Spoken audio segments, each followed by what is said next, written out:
ओम शांति। हम कई बार बैठे बैठे सोचते हैं कि मैं जीवन में बहुत अच्छे कर्म करता हूँ, लेकिन फिर भी उसका रिटर्न मुझे दुख मिल रहा है।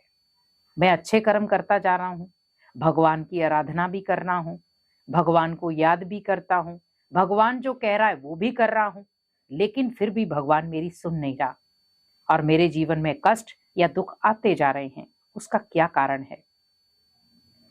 तो आप ये सोचिए कि जब हमने कर्म किया, उस कर्म के साथ एडिशन हुई पूर्व जन्म।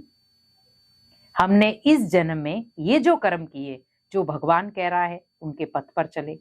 भगवान के लिए भी हम श्रेष्ठ कर्म कर रहे हैं, दुनिया के लिए भी हम श्रेष्ठ कर्म कर रहे हैं, दान पुण्य कर रहे हैं, सहयोग की भावना रख रहे हैं, हर प्रकार से हम अच्छे कर्म कर रहे हैं, लेकिन दुख, अशांति, कष्ट ये क्यों मिल रहे हैं?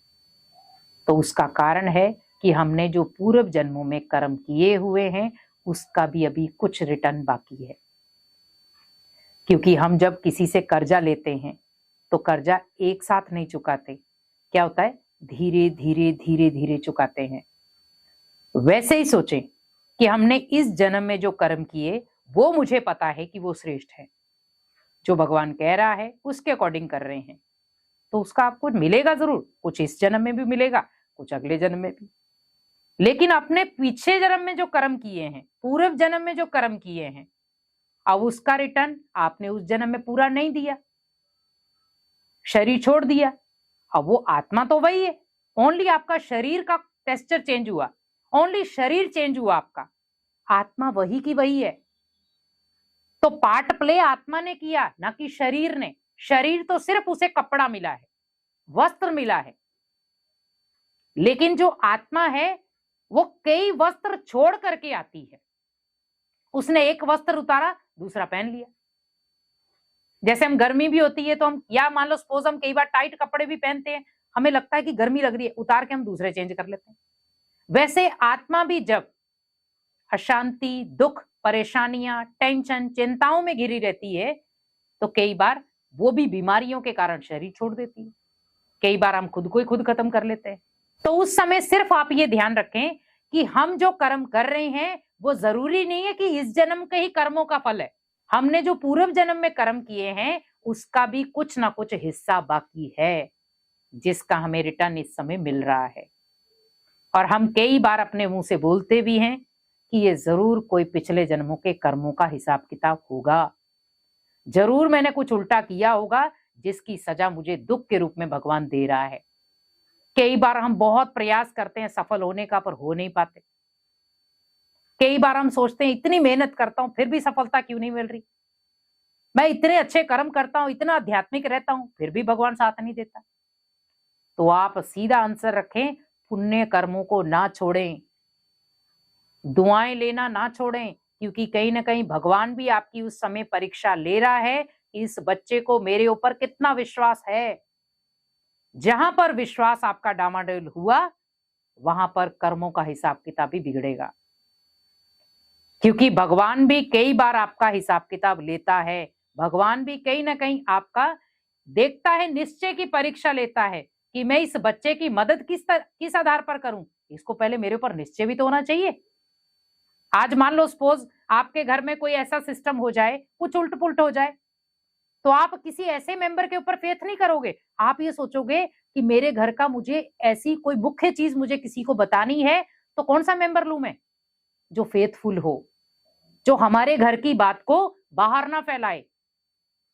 यही करेंगे ना, क्योंकि हम ये नहीं कहेंगे कि रोड पे चलते व्यक्ति को बता देते कि हमारे घर में क्या समस्या चल रही है।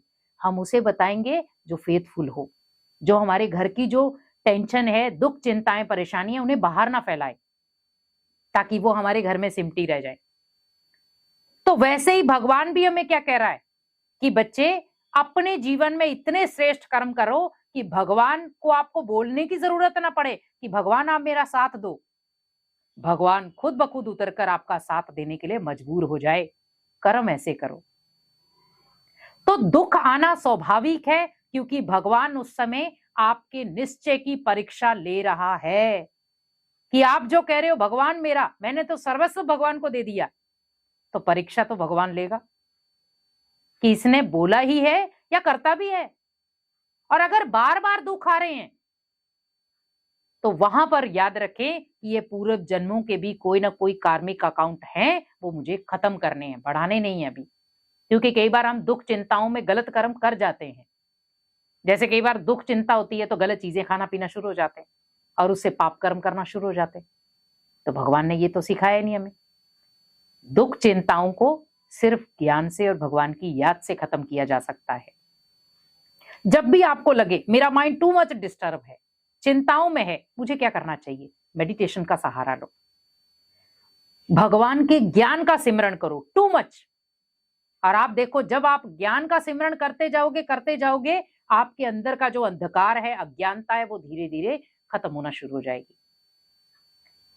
तो हमें सिर्फ इन कर्मों से यही शिक्षा लेनी है कि अगर बार बार अच्छे कर्मों के बाद भी मेरे जीवन में दुख अशांति आ रही है, तो या तो मुझे भगवान पर पूरा भरोसा नहीं है, या मेरे जो पूर्व जन्मों के कार्मिक अकाउंट है वो पेंडिंग है। तो मुझे बड़े प्यार से, खुशी से चुत्तू करने हैं, खत्म करने हैं, ताकि भगवान मेरे आने वाली दुनिया को सुनहरा भी कर सके, श्रेष्ठ भी बना सके। क्योंकि कहीं ना कहीं उसने आपसे परीक्षा ली और उस परीक्षा में आप सही नहीं उतरे। और सही नहीं उतरना मीन्स भगवान का साथ ना लेना। जैसे हम मटका भी खरीदते हैं तो पहले बजाते हैं उसे कि ये सही है या नहीं। मूर्ति भी तैयार होती है तो बहुत सारी वो हथौड़े खाती है तो जाकर मंदिर लायक बनती है। तो वैसे ही सोचे, हमें तो भगवान का बनना है, भगवान के दिल पर अपनी जगह बनानी है। तो क्या भगवान ऐसे ही अपने दिल में जगह दे देगा? वो भी सोच विचार करेगा कि मुझे इसे इस दिल में जगह देनी है, क्या ये काबिल है? तो इसलिए विशेष कर्मों पर ध्यान रखें कि मुझे अपने कर्म श्रेष्ठ करने हैं और श्रेष्ठ कर्मों से ही अपने जीवन को भी श्रेष्ठ बनाना है। ओम शांति।